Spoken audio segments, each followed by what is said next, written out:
Alright, welcome to episode 101. There's a couple of things that I should probably talk about, one of which is my current inactivity, which was due to like real life circumstances and me getting sick, which I'm kind of good enough at the moment to be doing this again, so hooray, yay! I was trying to say hooray, but it turned into a yay midway. That was really bad. In any case, that's why my voice sounds really bad at this moment and might probably just randomly quit on me doing this video, so hopefully that is not going to be too bad. Just for the sake of my videos, I hope that I recover soon, but until then you're going to have to deal with my crappy voice. So in my crappy voice I will try to sort of explain at this point, as I usually do. There's no real change in content when it comes to that, what sort of thing I am doing in this episode, which will mainly be finishing up this area once again. But it's gonna be a tiny bit different today. I actually did something which I've never ever done before. I don't know if I'll ever do it again, because it wasn't the best of experiences, but it was still pretty fun to do, and definitely in the stream talking with people, which didn't really work out. A lot of coughing with people as well, about fun playtime, playground experiences and all that. But yeah, that's what happens in this episode, building a playground. So that was pretty fun. Also trying to finish this overall area with these last couple of houses, some simple foliage, and all that good stuff. We are back to the normal schedule, to time lapses, no more live streams or anything like that. So yeah, that's how it's gonna kind of go down.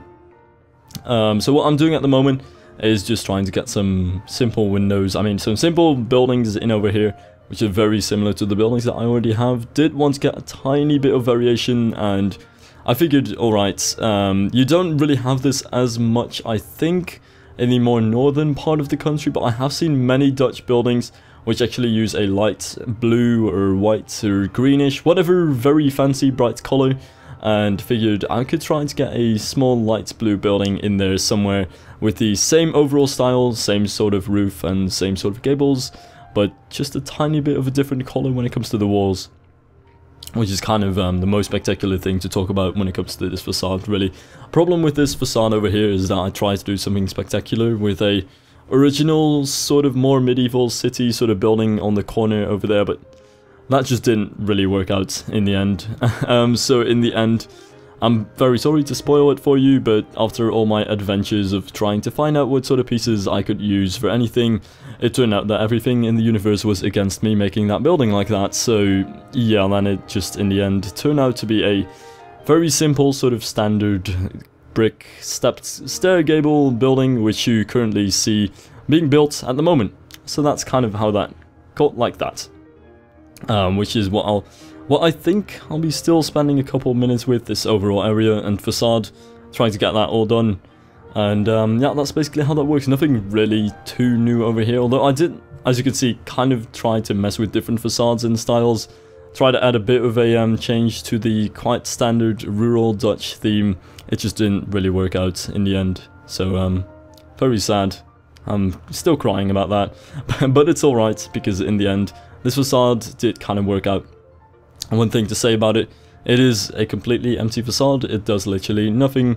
It has nothing in it. It is just there to look nice and be a tiny bit of a filler and to make this area as a whole a tiny bit more cozy. Because on the other side of this path over here, I will not have a complete overkill of buildings, but rather just one building, which is going to be, hopefully, if all goes well, somehow a magical Dutch windmill, which you can't not have in the area. And have I talked about weenies yet? I should definitely talk about weenies. I'm going to actually get some water for my throat. Okay. I have talked about weenies before. Actually, King RCT3 taught me this a very long time ago, and in the meantime, I've actually researched weenies quite a bit. Weenies are the thing that Disney calls large structures in their park that are very attractive to look at, and which people just naturally walk to, because if you see something really cool in the distance, you want to go there. And that's how they kind of spread the people throughout the parks, but also attract people to the park in general. And very famous weenie, of course, is going to be the big castle in the middle of pretty much every Disney park.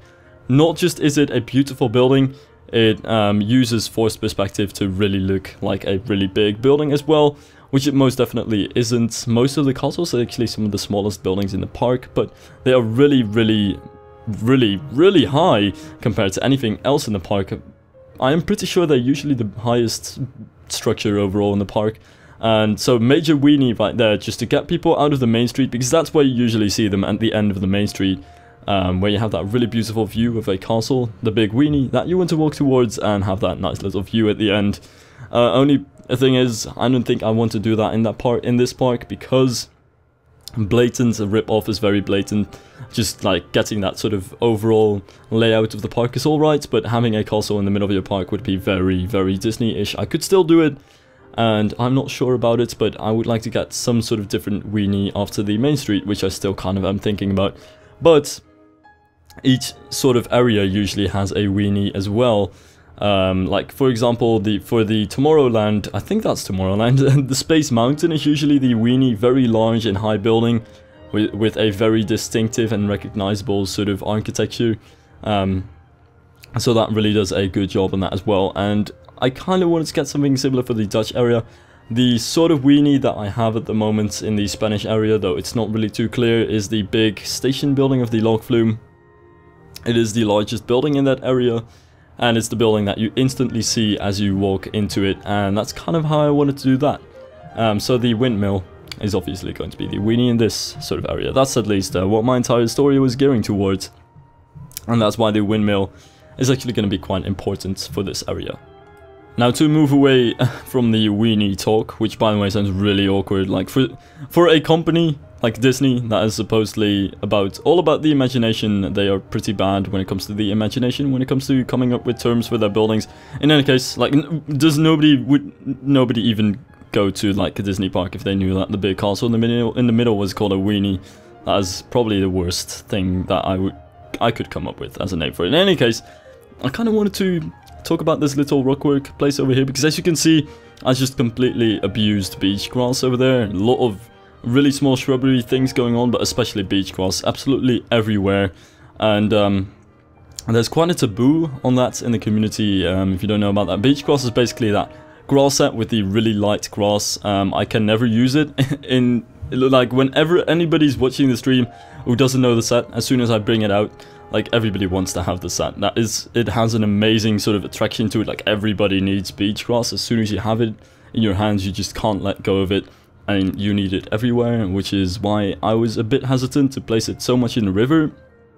But the big idea that I had over there, at least it's not a very big idea, it's sort of been done before, was that I wanted to get some sort of reed look, but since that isn't really available in Roller Coaster Tycoon 3, I figured that beach grass would be the next best thing, and actually kind of sort of lowering beach grass around rocks in the water, very shallow, actually worked out really well to sort of create that look. So I was really quite happy about that.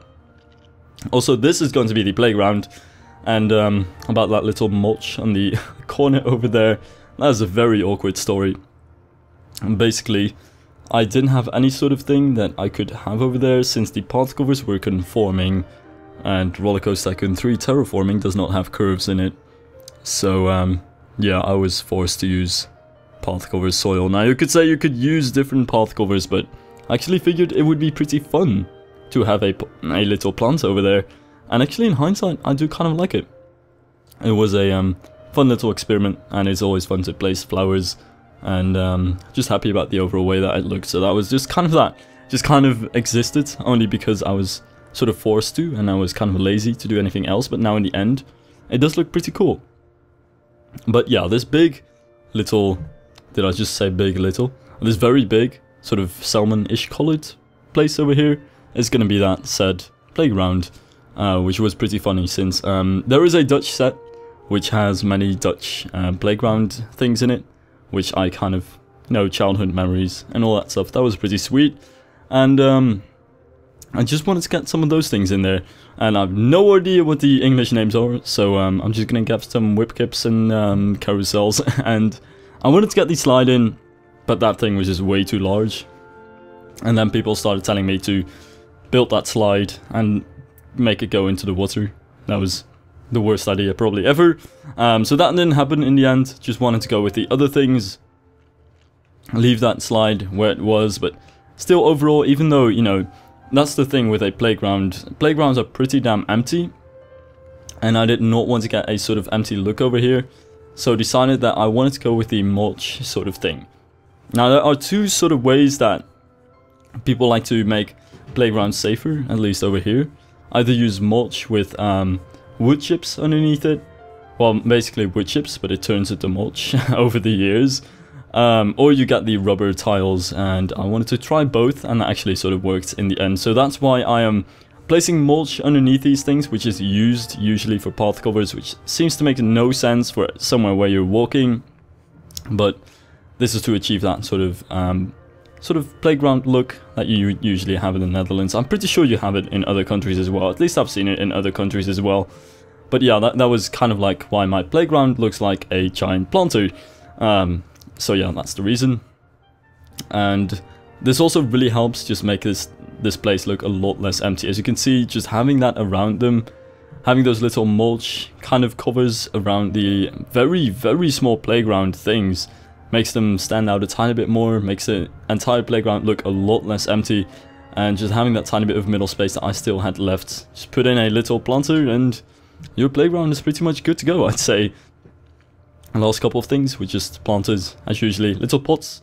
I have way too many pots, random flowers in the Dutch area, things like that. It's just that I had so much concrete and just so much path and buildings that I really needed to get as many pots and little hanging baskets and any sort of planter that I could get in this area, just to make sure that I had many flowers. So that's kind of why I was abusing those things at some point. But yeah, I see that I'm running out of time, and I'm actually happy about that for once. I managed to not cough in this video, so that is already an amazing feat. I'm really proud of myself. I'll get another glass of water, and I'll pretty much end it on this last little note. I decided to I decided to just replace those lanterns. I actually found out that those lanterns are a lot better for the English area, the lanterns that I previously had over here. And these are the Efteling lights, so you cannot go wrong with that. In any case, thank you guys for watching, and I'll see you guys later. See you, Space Cowboys.